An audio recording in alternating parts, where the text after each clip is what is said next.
So with the Battlefield 6 beta being over for quite some time now, I think it's a good time to discuss the game, talk about some of the things that I liked and didn't like, go over what I want to see when the full game comes out, all that type of stuff. I didn't want to try to form a verdict once the beta was over. I kind of wanted to just take some time to really gather my thoughts about my experience so I wouldn't miss anything. Before we get started, I just want to express my appreciation to all of you who stumbled upon this video. Making review videos isn't something that I normally do on the channel.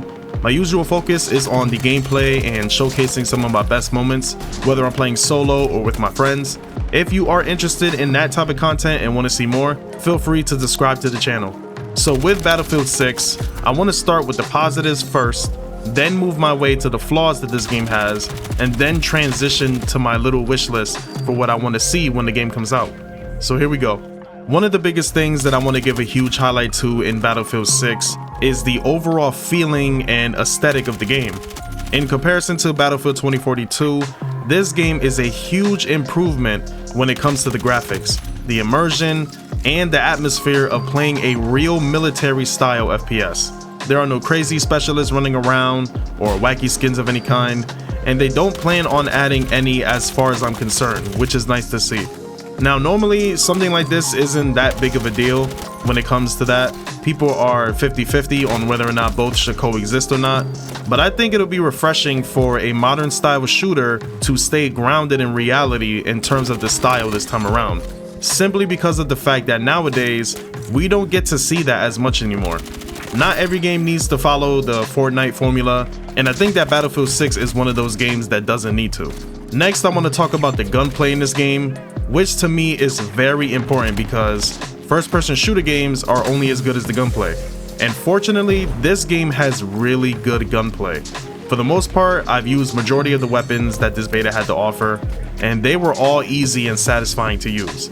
None of the recoil patterns felt too difficult to learn, and getting kills and going on kill streaks in this game is probably more rewarding than it's ever been. Some of the weapons, however, were a little too overpowered for my liking, but we'll talk about that later. I can't wait to see what the rest of the weapon selection is going to look like once the game comes out. Gonna be a lot to go through. Moving on to the class system in Battlefield 6. First, I want to say that DICE's decision to revert back to the traditional classes was in fact a good choice to make for the game, in my opinion. Having the classic Assault, Engineer, Support, and Recon complements a lot of different playstyles and the dynamic of each match, which is one of the things that separates Battlefield from a lot of other first-person shooter games. I will say that some of the gadgets can be a bit cheesy at times, but I don't really believe that's impossible to balance out before the game comes out. I do want to say that I don't think a shotgun as a secondary should be a thing at all. I believe that should be completely removed, and the grenade launchers should definitely be nerfed. As someone that has used them during the beta, it could definitely get out of hand at times depending on how efficient you are with them. Other than that, I don't really have that much of an issue with the class system. I believe that it's needed in this game. Some quality of life changes that's in the game that I really enjoy are how you're able to drag teammates as you're reviving them. Makes for some really dramatic and fun moments, as well as it being clutch for any kind of team play situations. I like how you have the ability to heal yourself by grabbing health off of teammates' backs, depending on what class you are, which I'm not sure if that was a thing in previous games because I don't really remember, but I thought that was something that was pretty cool. The weapons system I thought was pretty interesting, where attachments have certain value to them and you're capped at 100 points. So you kind of have to mix and match different attachments to get the best out of your weapon as much as you can get. It kind of reminded me a little bit of the Pick 10 system that was in the older Call of Duty games, in a way where you have to give and take certain things to acquiesce to your playstyle, which I thought was pretty innovative for a Battlefield game. Not sure if this is going to be something that they'll make as a standard moving forward, but it's a cool change. Now I want to talk about the movement in this game. In all honesty, I feel like the movement as a whole is pretty solid. Many people didn't want this game to have tag sprinting, and they got their wish. To me, it didn't really matter if we had tag sprinting in this game or not, but I will say that I did have to get used to not being able to do it after having it available for years. If you wanted to run faster, you could just pull out your knife, which is fine for me. I'm kind of used to already doing that in other games. However, there is one big issue that I have when it comes to the movement that I'll discuss when it's time to talk about the negatives.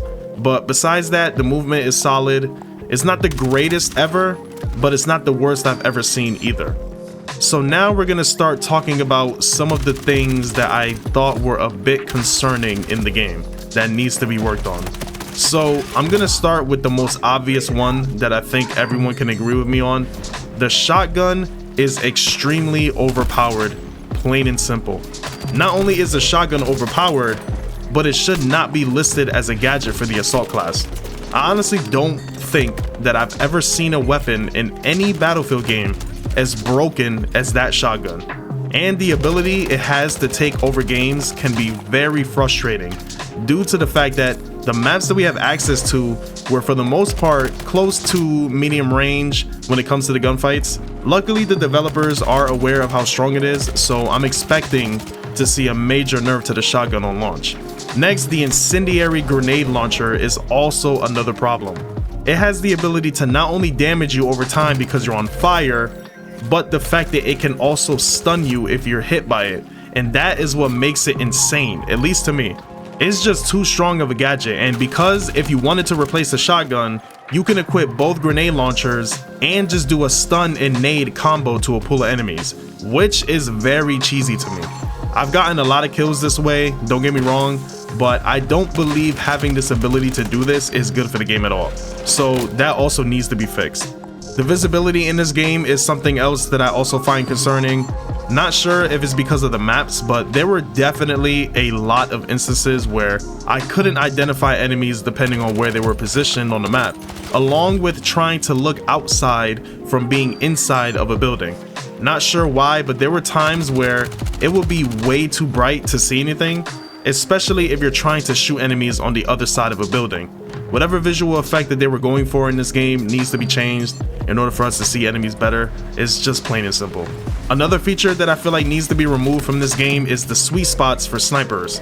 This was something that I didn't even know was in previous Battlefield games because I had to be told about what this was from a friend. So for those who are unaware of what the sweet spot is, it's basically the ability to one-shot enemies in the chest and get fatal headshots that makes it so you're unable to be revived.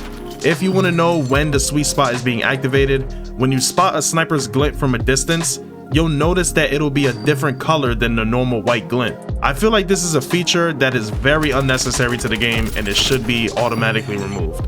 Going back to the movement side of things, the one complaint that I have when it comes to this is the insane amount of ADS sway that you get when you're landing on the ground.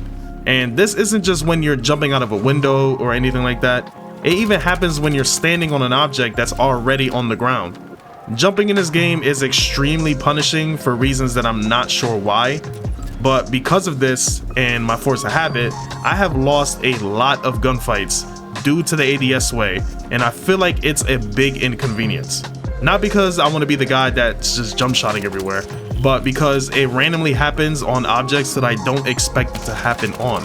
Next, I feel like the UI and the menus need to have a huge workaround. Trying to navigate through the settings, controller settings, graphic settings in this game can be a huge pain. Too many layers on top of layers and the menus that you can easily get lost in. And I feel like the horizontal big box columns that we have in the main menu is just not needed.